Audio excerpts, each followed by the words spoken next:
Now, I've been on this earth for some time now, and I've never really thought to dive deep into Singaporean cuisine. Besides, I guess, Singapore noodles, which I'm not 100% sure if it truly is Singaporean food or not. Anyways, because of this collaboration, I'm not going to try to pronounce the name over here for the collab because it seems kind of complicated. I'm so glad that I did it because not only did I get to see all other types of amazing cuisines from the Southeast Asia part of the world, that's not India, but I got myself kind of deep into chicken satay and the different types of chicken satay depending on if it's Singapore, if it's from Thailand, it just changes based on the region. And I'm doing the Singapore style. So it really was eye-opening and I got to like learn a lot of stuff and I read a lot, I watched a lot, and here's my take of Singaporean chicken satay. You're gonna love it. Hit subscribe, hit the bell icon, and just continue to learn more stuff. Now I'm using thigh meat for this, and you want to keep some fat on it. If it's too thick, then of course discard that, but don't remove all of the fat from those thighs. And you want to cut them into strips. When I was cutting it, each thigh was giving me between 3 to 5 strips, and I was cutting it lengthwise. And you don't have to be precise either. You don't need straight lines here. Some crisscrossing is fine. And before I show the ingredients, I did go a bit overboard on some of the spices. So instead of using store-bought ground coriander, I roasted some fresh and then I ground it up myself.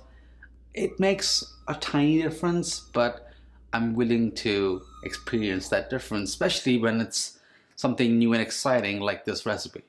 And here's everything else. That truly is a lot, but it truly comes together into something magical.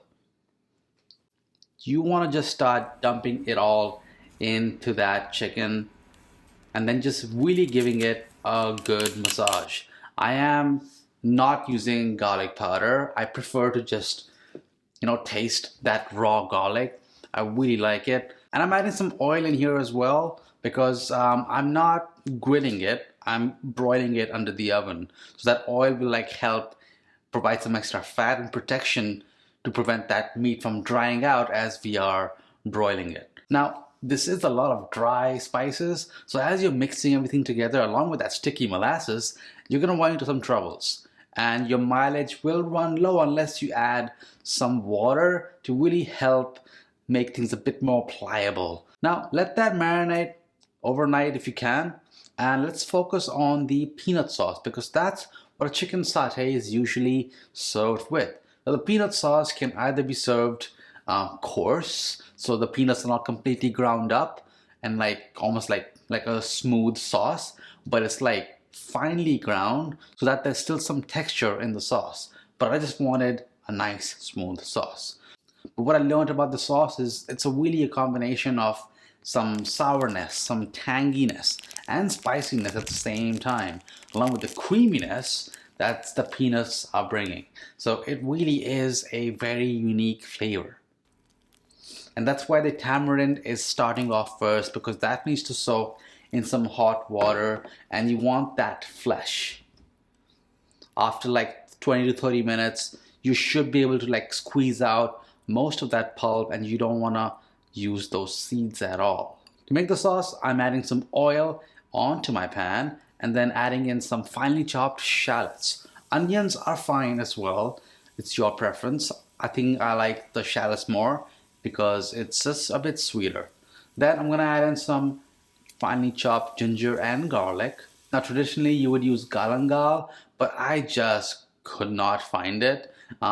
You also would traditionally use lemongrass, and that usually is at my store, but it's been out of stock and I just ran out of luck. And hence that's why I'm using lemon zest in the peanut sauce, and same thing for the actual chicken satay.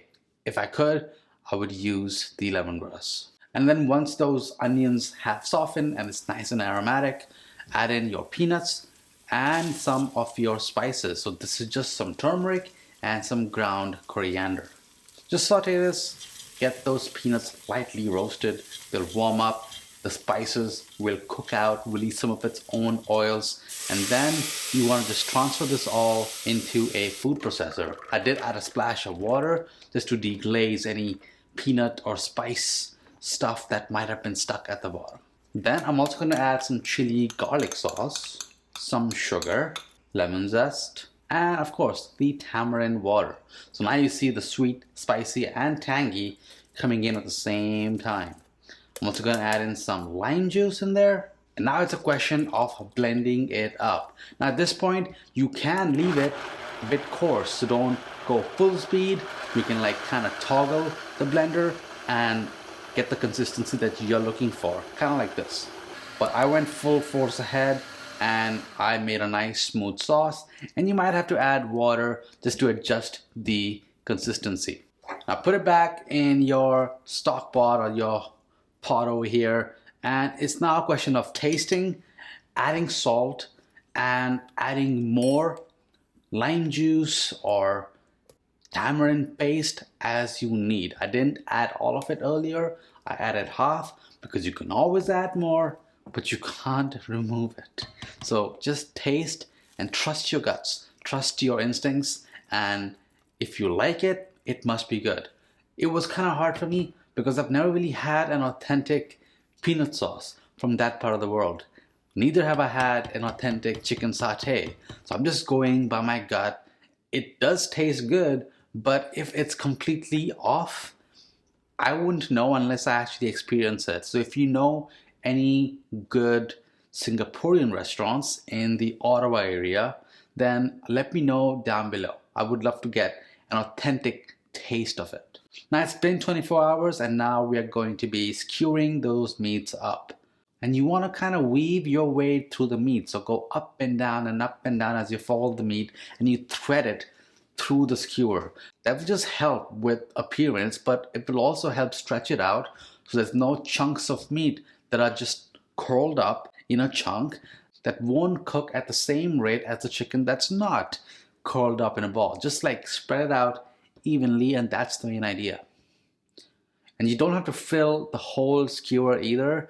If these were traditional chicken satay from Singapore, then these would be bamboo skewers, and it'll probably be like a third of the size of what I'm making. These are more like American size chicken satay skewers. These babies are ready to go in the oven, and my favorite way to do that is on a wire rack over a baking sheet. When you put it in under the broiler, and then my oven was at 400 Fahrenheit. Then I switched it to broil mode, and before you forget, add a cup or two of water in your baking sheet. Not only will that help protect your baking sheet, but it will just help to keep the chicken moist.